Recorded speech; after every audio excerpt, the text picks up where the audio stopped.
Last week, Donnell Rawlings stopped by the Joe Rogan Experience, and that interview was crashed by none other than Dave Chappelle. Their conversation touched on the state of America during quarantine, the COVID vaccine, Chappelle's career, and more. During that talk, Chappelle shouted out Comedy Hype's very own Pierre. Both Chappelle and Pierre are from the DC area and spent their early comedy careers in the city. Today we've got Capone calling in and Pierre in the studio to talk about his early days in DC and the joke that Chappelle referenced. You know Pierre Edwards? Yes. Great comedian. I saw a video today. It was on some guy's Instagram. He's a comedian. It was me introducing him at a comedy club when I was like 17. Wow. Someone just sent it to me. I have to believe Pierre yesterday. from DC? Which one? Yeah, Pierre from DC. Yeah? He used to do the funniest joke about getting shot. I'm not going to do another guy's joke. But, he got shot in DC like one night. Oh, yeah, I remember that. Yeah, it was funny. He's a funny dude.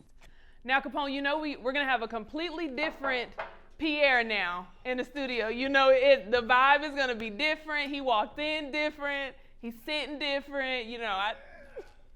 Look at the cup. He's drinking out of his own cup now.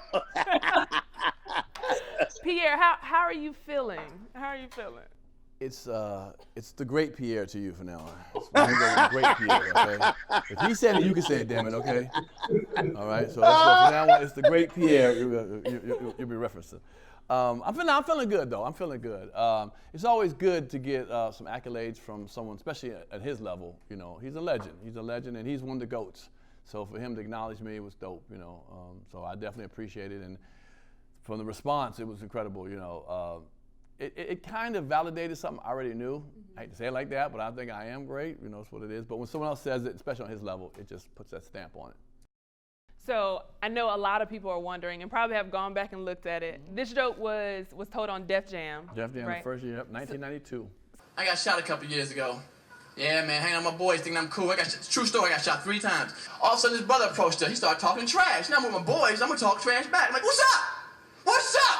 What you want to do, huh? What you want to do? The guy pulled a gun out, and I said, hey, what's up? Started shooting, and everybody just ran. And I said, oh, she shot me in the leg first. I'm like, pow, like, oh, shit, this nigga crazy. Then he shot me in the back, pow, like, oh, down. He shot me in the hand, pow, like, ow, ow, ow, like, hey, you with the gun. I ain't the only motherfucker out here. You can spread them bullets around equally. That nigga ain't been shot.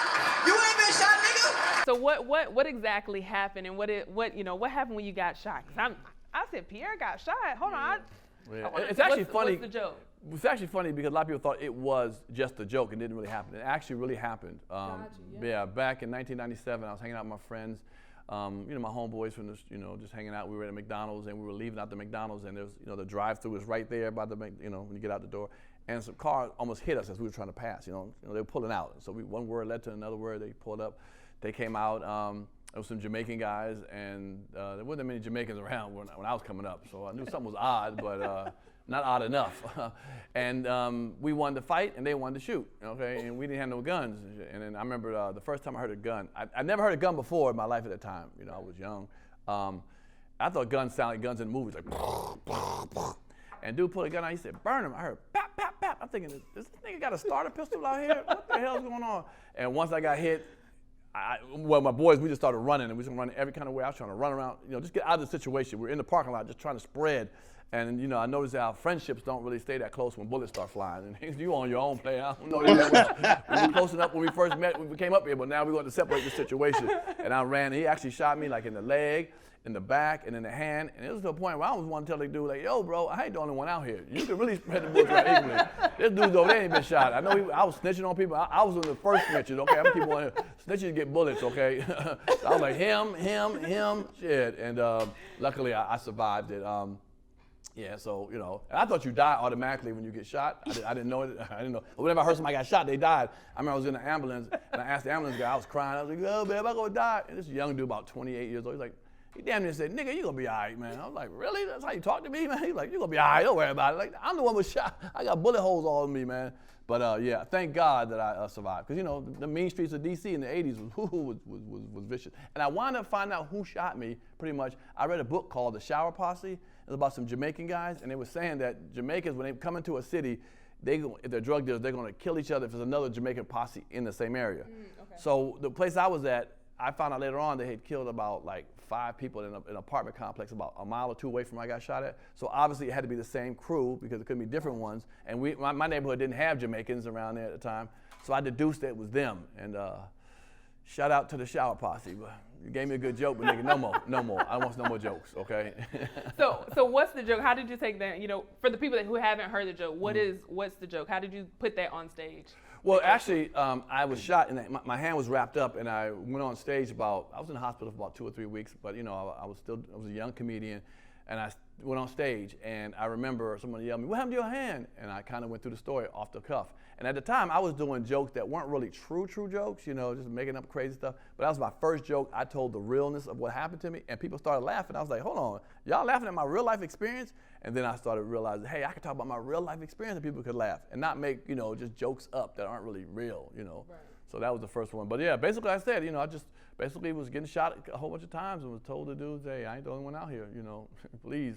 You know, you got a 9mm. You got about 11 bullets, man. There's 6 of us out here. I already got 3, bro. There's no more for me. So Right. I ain't a selfish dude, man. I believe in the give out, you know, share alike, bro, especially when it comes to shooting. Okay. Right. So what's the impact that had on your life? Wow. Not only, you know, one getting shot, but now Wow. it's publicly known. I didn't know how funny. Well, you know what? When I first did the joke, that first night I did it, a guy named Rest in Peace Fat Doctor, a legendary comic in D.C., was like, "Yo, that is a funny joke," and I was like, "Wow, that story." He said, "Man, you gotta do that." So I started cultivating that joke, and then I did it in Def Jam a couple of years later when Def Jam first came out, because I was on like the 4th show ever aired of Def Jam, the 4th, not 4th season, but the 4th show. And when I hit that joke, like everywhere I would go, people would talk about, "That's my favorite joke. That's my favorite joke." And throughout the years, that was almost 28 years ago. And people to this day still stop me and tell me, man, they love that joke. They love one of their favorite jokes. So I appreciate it. It fed my family, you know. And I'm not one of the kind of people who don't like to do a joke. Well, get mad if you recognize a joke. You know, I don't really do that joke anymore because I just feel like you've seen it enough times. But every once in a while, I just shot a special. I brought a very small version of it. I talk about my life, you know, what I went through from 7 years old to where I'm now. And in that part, I talk about being shot. So I brought that back a little bit, just you know, for the new kids who don't have. What's been the reaction from people? Because I'm pretty sure now people are starting to look at that. Ever since Chappelle mentioned you, now people are, you know, going back. Girl, I'm getting phone calls from people who ain't called me in a long time. Who is this? I ain't heard from you in a minute. How you doing? How you doing? You remember why we ain't talking? But no, it's all good. Yeah, it's a beautiful thing. Most people, you know, appreciate it. Most people also say, which I think, they say, hey man, genius recognize genius, or greats recognize greats. So at least to put me in even that conversation with him to say, hey man, you are a great comic too, P.